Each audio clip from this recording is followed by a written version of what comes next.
Assalamualaikum warahmatullahi wabarakatuh, sahabat sejuta kisah.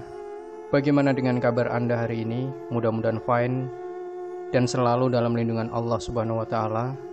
Jumpa kembali bersama kami, channel yang setiap hari selalu menyuguhkan cerita-cerita misteri yang menarik untuk Anda simak. Dan kesempatan kali ini kami sudah menyiapkan sebuah kisah nyata misteri yang berjudul Panggon. Saya ingat saat itu saya duduk di bangku SMP saat pertama kali saya mendengar cerita ini dari teman dekat saya, yang mana kejadiannya terjadi pada saat saya menginjak bangku SD, alias pengalaman teman saya ini sudah dia pendam selama kurang lebih 3-4 tahun yang lalu. Teman saya ini panggil saja dia Agung. Dulu saat SD bersekolah di sekolah Islam, yang mana dia punya sahabat seorang anak dari keluarga kaya raya, juragan dari penjual bahan-bahan bangunan yang cukup punya nama di kota tempat saya tinggal dulu. Cerita dimulai saat suatu hari Agung harus menjadi murid yang pulang paling terakhir, dikarenakan Agung yang saat itu belum bisa menghafal salah satu surat pendek yang menjadi kewajiban bagi setiap murid yang bersekolah di SD Islam ini.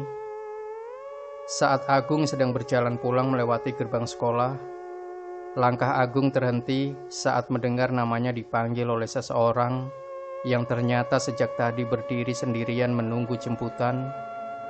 Namanya Arif, salah satu murid yang paling mampu di sekolah ini. Agung pun mendekati Arif lalu bertanya, kenapa dia belum juga pulang padahal hari sudah sangat siang.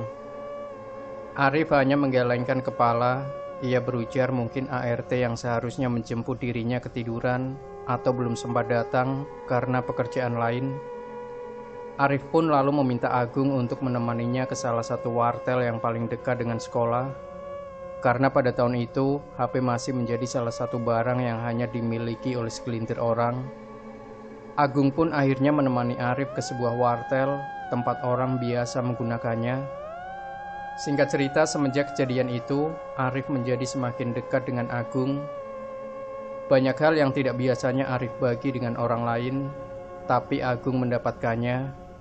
Dan hal ini cukup membuat Agung merasa senang bergaul dengan orang yang memiliki strata ekonomi yang berbeda dengannya. Singkatnya, suatu ketika Arif mengundang Agung untuk datang ke rumahnya, sebuah rumah di kawasan orang-orang berada, di mana Arif mau menunjukkan PS1 yang pada saat itu menjadi barang yang paling diinginkan di kalangan anak-anak. Dan tentu saja Agung langsung menyetujui tawaran itu. Sepulang sekolah, berangkatlah Agung ke rumah Arif menggunakan sepeda butut pemberian ibunya, yang mana ini menjadi kali pertama bagi Agung sendiri untuk mengunjungi rumah Arif yang sudah dikenal luas sebagai pemilik salah satu rumah mewah di sekolahnya itu. Dan benar saja, rumah Arif memang besar dan luas, persis seperti apa yang dikatakan oleh teman-teman sekelasnya. Untuk ukuran tahun itu, memiliki rumah 2 tingkat saja sudah dianggap mewah, apalagi jika rumah itu memiliki 3 tingkat. Sungguh Agung hanya bisa terkagum-kagum. Tapi meskipun rumah itu besar dan luas, seperti juragan bahan bangunan pada umumnya, di bagian depan rumah ada semacam toko besar yang langsung terhubung dengan rumah utama, tempat transaksi jual beli bahan bangunan. Tidak ada yang istimewa dengan hal ini, dan kebanyakan diisi oleh orang-orang yang bekerja di toko bangunan milik Arif ini. Arif pun mengajak Agung masuk. Setelah bocah itu memarkirkan sepedanya di garasi tempat mobil dan motor Arif pun mengajak Agung masuk. Setelah bocah itu memarkirkan sepedanya di garasi, tempat mobil dan motor Arif berjejer di sana. Di dalam rumah yang besar dan megah itu, Agung melihat banyak sekali pintu. Dari garasi ke ruang utama saja, jika tidak salah hitung, Agung sudah melihat 6 hingga 7 pintu yang tidak diketahui isi dari ruangan-ruangan itu. Agung sendiri juga tidak ingin bertanya perihal itu, karena ia datang ke rumah ini hanya untuk sekedar bermain PS1. Singkat cerita, siang itu menjadi hari yang menyenangkan bagi Agung, bisa merasakan PS1 yang saat itu masih menjadi barang yang mewah. Namun ada sedikit kejadian yang aneh, di mana sewaktu Agung dan Arif sedang bermain PS, tiba-tiba dari arah belakang muncul seorang wanita bertubuh gemuk dengan wajah pucat dan rambut berantakan memanggil nama Arif dengan kosakata yang malas atau lemas. Saat melihatnya, Agung cukup terkejut karena sosok itu tampak cukup mengerikan dengan bentuk tubuhnya. Arif pun lalu berdiri dan berjalan menuju ke sosok wanita itu sembari bersikap layaknya seorang anak kepada ibunya. "Nggih, Bu," kata Arif saat sudah berdiri di depan wanita itu. Sosok wanita itu beberapa kali melihat Agung dengan tatapan tidak bersahabat. Ia juga tampak tidak suka dengan kehadiran Agung di dalam rumah itu. Dan yang paling menjengkelkan, sosok wanita itu membisik di telinga Arif, yang mana Agung masih bisa mendengarnya. Kurang lebih bisikannya terdengar seperti ini. "Itu siapa? Kok kamu ajak ke sini? Suruh dia pulang. Kamu gak butuh teman." Semua ucapan wanita asing itu semuanya membuat Agung merasa tidak nyaman.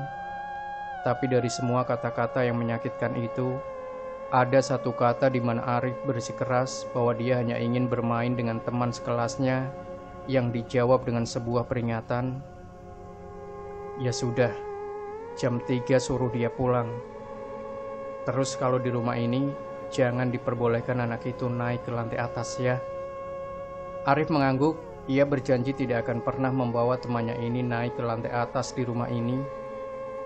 Kurang lebih sudah 2 bulanan, Agung selalu datang dan bermain PS1 di rumah Arif ini.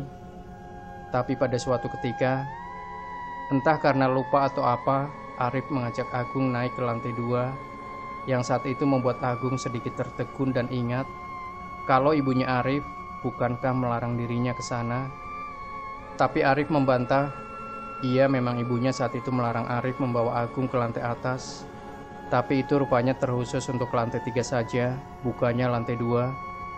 Lagi pula selama ini kamar Arif rupanya ada di lantai 2. Jadi semua ini masih tergolong aman. Tapi entah kenapa Agung merasa tidak nyaman. Memang sifat dasarnya Arif yang suka memaksa, akhirnya membuat Agung tidak punya pilihan lagi. Maka dia pun terpaksa ikut dan menapaki anak tangga.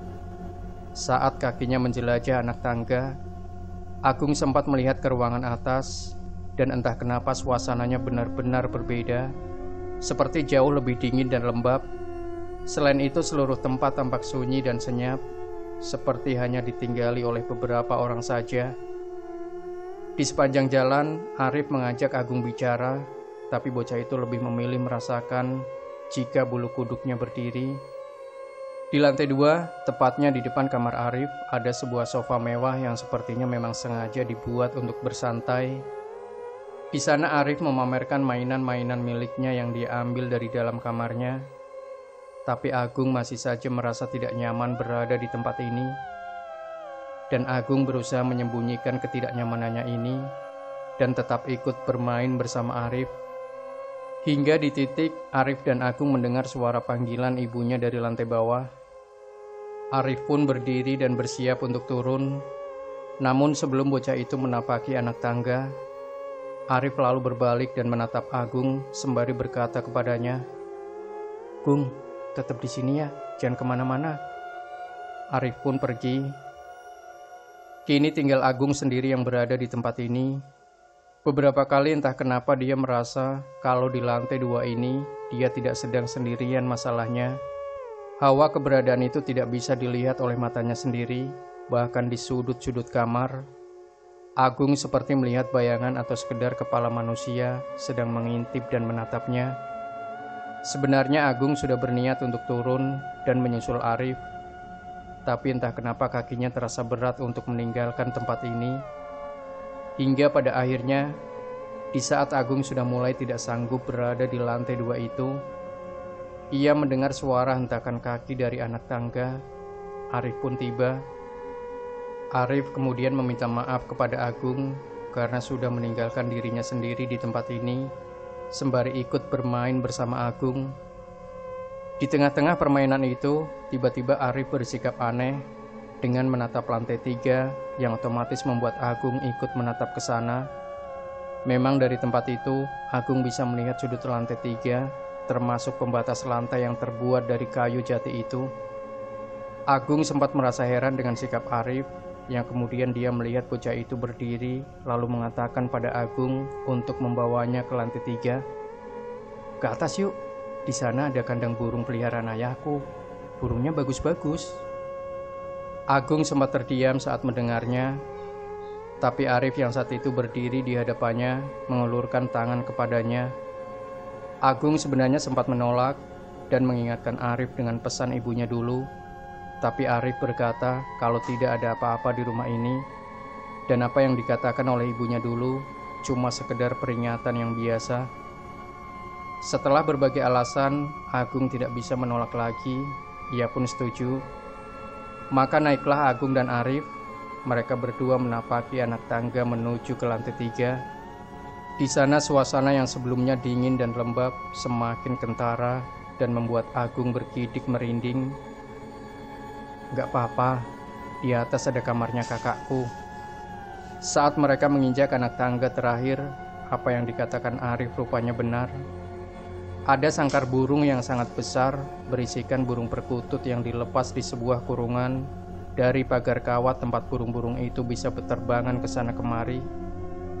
Selain itu, tempat ini juga memiliki banyak kamar yang keseluruhan pintunya tertutup dengan sofa-sofa yang tak kalah lembut dengan sofa di depan kamar Arif tadi. Rupanya rumah ini memang besar dan luas dan memiliki banyak sekali kamar-kamar yang mungkin tidak terhitung jumlahnya. Agung tak henti-hentinya melihat burung-burung perkutut itu. Ia suka melihat bagaimana burung itu bersembunyi di rumah-rumah kayu kecilnya. Ada yang sedang mematuk jagung, ada yang sedang berdiri di dahan ranting buatan. Saat Agung sedang menikmati momen itu, Agung sempat melihat ada satu kamar dengan kaca hitam besar di jendelanya. Dari dalam terpantul cahaya TV yang berarti ada orang di dalamnya. Tahu kalau Agung sedang mengamati tempat itu, Arif pun berkata kalau itu kamar kakaknya. Dia sedang di dalam dan menonton TV. Tak lama berselang, Arif kemudian pamit. Dia mau menggunakan kamar mandi yang ada di sudut di samping kamar kakaknya. Dia bilang kalau perutnya sedang mulas. Agung pun mengangguk dan membiarkan bocah itu ke kamar mandi yang ada di samping kamar kakaknya. Saat Arif sudah meninggalkan tempat Agung tersadar akan sesuatu, di mana dia melihat rupanya jauh di dalam lorong di lantai 3 ini, ada satu kamar yang tampak gelap dengan lampu hidup mati, yang membuat Agung menjadi penasaran. Ia pun mendekat menuju ke lorong itu. Sekali lagi, saat Agung sedang berjalan, ia melihat kaca hitam tempat kakak Arif sedang menonton TV. Memang Agung tidak bisa melihat dengan jelas kakak Arif, karena kaca itu berwarna terlalu gelap. Hanya pantulan cahaya TV yang terlihat dari luar. Agung pun melewatinya. Sementara di lorong tempat Agung menuju, lampu pijar itu masih hidup mati, seperti terjadi konslet. Hanya tinggal beberapa langkah saja untuk Agung bisa melihat ruangan di sudut itu, yang rupanya tampak berbeda dengan ruangan-ruangan yang lain, terutama di bagian pintunya. Entah kenapa Agung melihat kalau pintu ruangan itu tampak seperti pintu yang baru saja terbakar, yang mana di pinggir-pinggir bagian terlihat kayu jati yang dipakai sudah menjadi arang. Selain itu, tembok-tembok bercat putih itu dipenuhi jelaga hitam yang menunjukkan kalau ruangan itu memang seperti baru saja terbakar. Namun, Agung yang sudah kadung penasaran terus melihat tempat itu, sampai dia menyadari kalau pintu itu sempat bergerak meskipun hanya sedikit saja. Ya, pintu itu seperti baru saja dibuka pelan dari dalam, yang membuat Agung cukup terkejut. Merasa kalau ada yang salah dengan tempat ini, Agung berniat untuk kembali. Bulu kuduknya berdiri dan bocah itu berjalan sangat cepat untuk meninggalkan lorong itu. Untungnya cahaya TV dan suara samar-samar TV dari dalam ruangan kakak Arif bisa membuat Agung sedikit tenang. Sebelum selintas saat melewati sofa-sofa yang ada di sekat seberang ruangan, Agung melihat seseorang, seperti seorang wanita berambut panjang berwarna hitam dan mengenakan gaun putih sedang duduk di sana dan membelakanginya. Agung terdiam sejenak. Ia tidak mengenal siapa wanita ini, tapi Agung tidak berani bertanya. Selain itu ada kejadian aneh lain yang mana Agung merasa burung-burung perkutut yang ada di sana tampak bersikap aneh. Burung-burung itu berterbangan dan berkali-kali menghantamkan tubuhnya ke pagar kawat itu, seolah burung-burung itu ketakutan. Tak berselang lama, mata Agung kembali pada sosok yang ada di sofa itu. Tapi anehnya, sosok itu lenyap, menghilang begitu saja. Membuat Agung tentu saja hanya bisa terdiam sembari berpikir, apakah yang baru saja dia lihat itu nyata? Namun semua tidak berhenti sampai di sini. Agung yang sudah mulai merasa tidak nyaman dengan lantai 3 ini, lalu berjalan mendekati pintu tempat Arif tadi masuk. Ia mengetuk pintu itu sembari memanggil-manggil nama temannya, namun anak itu tak kunjung keluar dari dalam sana. Karena kesal, Agung membuka handle pintu dan menemukan kalau ruangan itu ternyata kosong. Hal ini tentu saja membuat Agung tampak syok. Ia pun mulai melangkah pergi, berniat turun sendirian ke lantai bawah. Tapi baru juga berjalan, tiba-tiba pintu kamar kakak Arif terbuka dengan sendirinya. Di sana suara TV terdengar semakin keras. Merasa ada yang aneh dengan situasi ini, Agung mengurungkan niat untuk turun, lalu berjalan pelan menuju ke ruangan kakak Arif yang baru saja terbuka dengan sendirinya. Dan itu akan menjadi penyesalan terakhirnya, sudah mengambil keputusan itu. Di dalam ruangan yang cukup luas itu, ruangan yang menjadi kamar kakak Arif itu, Agung menemukan sebuah TV yang masih menyala dengan remote di atas meja, lengkap dengan sepasang kaki yang masih mengenakan jin bergelantungan di atas langit-langit lampu. Dan setelah itu Agung berteriak. Arif berkali-kali mengatakan kepada Agung kalau dia tidak pernah mengajak Agung naik ke lantai 3, bahkan ke lantai 2 pun tidak. Sejak tadi pagi Arif pergi bersama bapaknya. Lalu soal kejadian di atas, Arif tidak mau membahasnya karena kedua orang tuanya yang meminta. Agung tidak tahu mana yang benar dan mana yang salah. Dia yakin melihat orang bergelantungan, tapi kata kedua orang tua Arif, Agung salah lihat dan tidak ada apa-apa di lantai 3.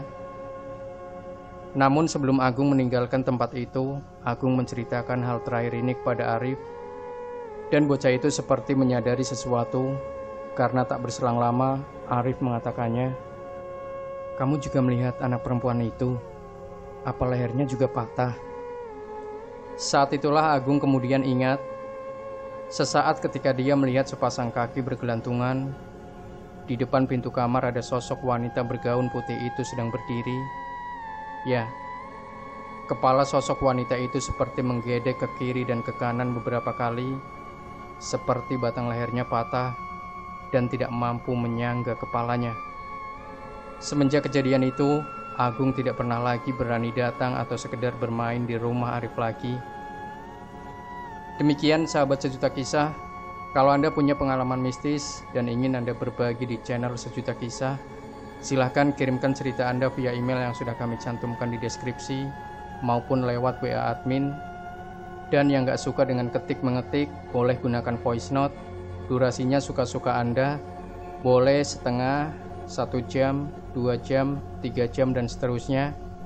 Dan jangan sampai lupa berikan komentar Anda, like, share video ini, subscribe channel Sejuta Kisah, dan nantikan terus cerita-cerita misteri terbaru dari kami. Wassalamualaikum warahmatullahi wabarakatuh.